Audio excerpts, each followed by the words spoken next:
nag-ambag ang Japan ng dus-dosenang pinakamabilis na interceptor ships sa Philippine Navy.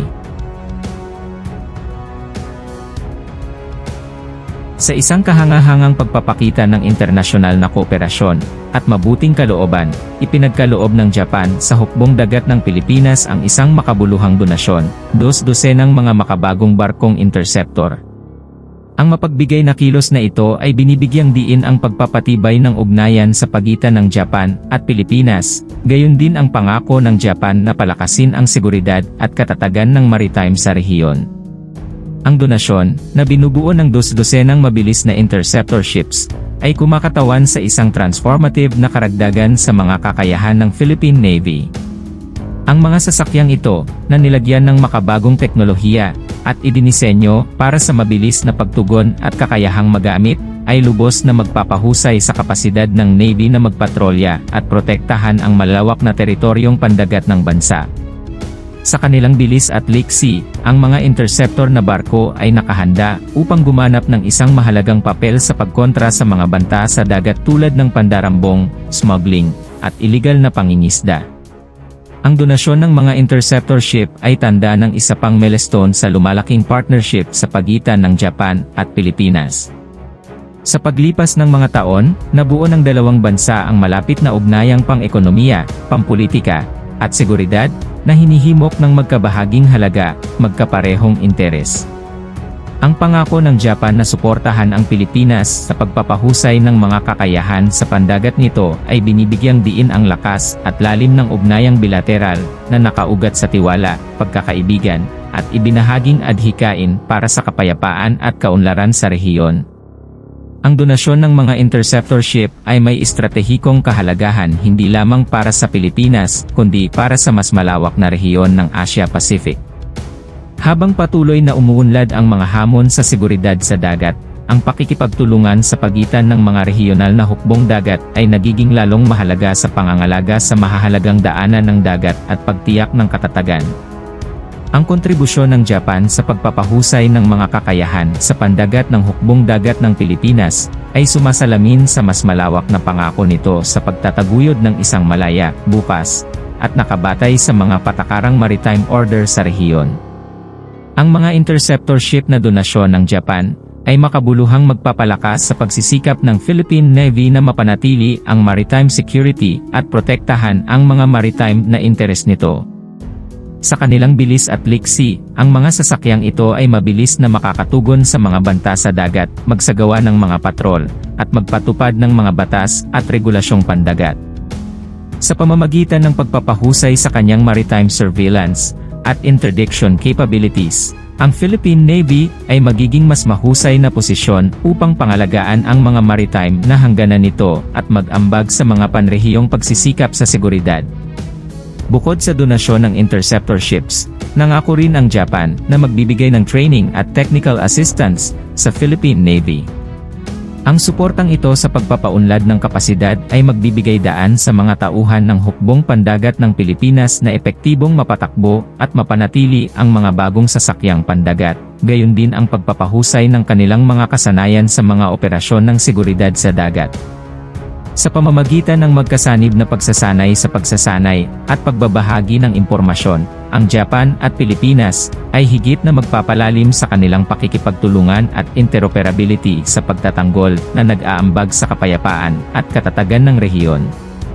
Ang donasyon ng mga interceptor ships mula Japan sa Pilipinas ay nagsisilbing makapangyarihang simbolo ng pagkakaibigan, pagkakaisa, at pagtutulungan ng dalawang bansa.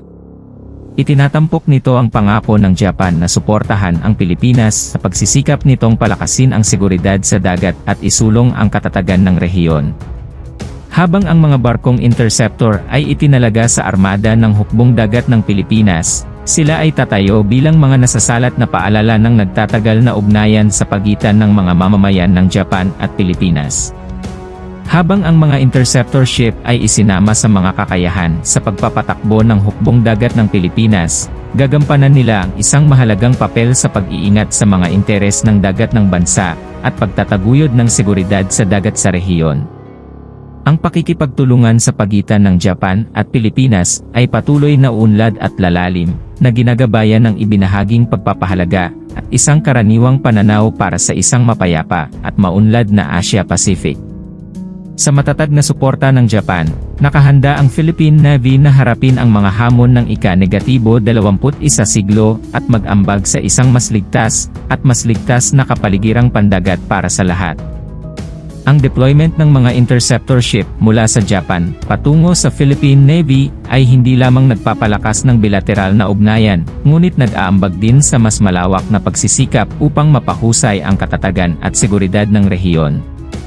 Ang rehiyon ng Asia-Pacific ay nailalarawan sa pamamagitan ng magkakaibang mga hamon sa dagat, kabilang ang mga hindi pagkakaunawaan sa teritoryo, iligal na pangingisda, at ang banta ng transnational na krimen. Sa pamamagitan ng pagpapalakas ng mga kakayahan sa dagat ng hukbong dagat ng Pilipinas, ang donasyon ng Japan ay nakakatulong sa pagtugon sa mga hamong ito at nagtataguyod ng mas ligtas na kapaligirang pandagat para sa lahat ng mga bansa sa rehiyon. Ang donasyon ng Japan ng mga interceptor ship ay binibigyang diin ang pangako ng dalawang bansa na itaguyod ang panuntunan ng batas at paggalang sa mga internasyonal na pamantayan at pamantayan. Bilang mga responsableng stakeholder ng maritime, kinikilala ng Japan at Pilipinas ang kahalagahan ng pagsunod sa mga itinatag na tuntunin at kasunduan na namamahala sa paggamit ng mga dagat. Sa pamamagitan ng pagtutulungan upang palakasin ang maritime security, nakakatulong sila sa pangangalaga ng kapayapaan, katatagan, at kaunlaran sa rehiyon ng Asia-Pacific. Bilang karagdagan sa kanilang papel sa mga operasyon ng seguridad sa dagat, ang mga interceptor ship na donasyon ng Japan ay magiging instrumento din sa pagsuporta sa mga pagsisikap ng humanitarian assistance at disaster relief (HADO). Ang Pilipinas ay madaling kapitan ng mga natural na sakuna tulad ng mga bagyo, lindol, at tsunami, na kadalasang nagreresulta sa malawakang pagkawasak at paglilipat. Ang mabilis na kakayahan sa pagtugon ng mga interceptor ship ay magbibigay daan sa Philippine Navy na magbigay ng napapanahong tulong at suporta sa mga apektadong komunidad sa panahon ng krisis, na lalong magpapalakas sa katatagan ng bansa.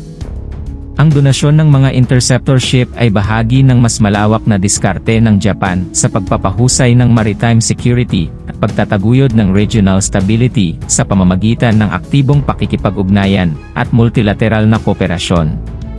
Ang Japan ay isang pangunahing kalahok sa iba't ibang mga panrehiyong forum at mga inisyatiba na naglalayong tugunan ang mga karaniwang hamon sa seguridad, tulad ng ASEAN Regional Forum (ARF) at ang Western Pacific Naval Symposium (WPNS). Sa pamamagitan ng pagsuporta sa maritime na kakayahan ng mga kasosyo tulad ng Pilipinas, ang Japan ay nag-aambag sa sama-samang pagsisikap na pangalagaan ang maritime commons at itaguyod ang mga prinsipyo ng kalayaan sa paglalayag at overflight. Ang donasyon ng mga interceptor ship mula Japan sa Pilipinas ay sinalubong ng matinding pasasalamat at pagpapahalaga mula sa gobyerno at mamamayan ng Pilipinas. Sa pagkilala sa kahalagahan ng kilos na ito, ang mga opisyal ng Pilipinas ay nagpahayag ng kanilang taos-pusong pasasalamat sa pamahalaan at mga mamamayan ng Japan para sa kanilang pagkabukas palad at pagkakaibigan.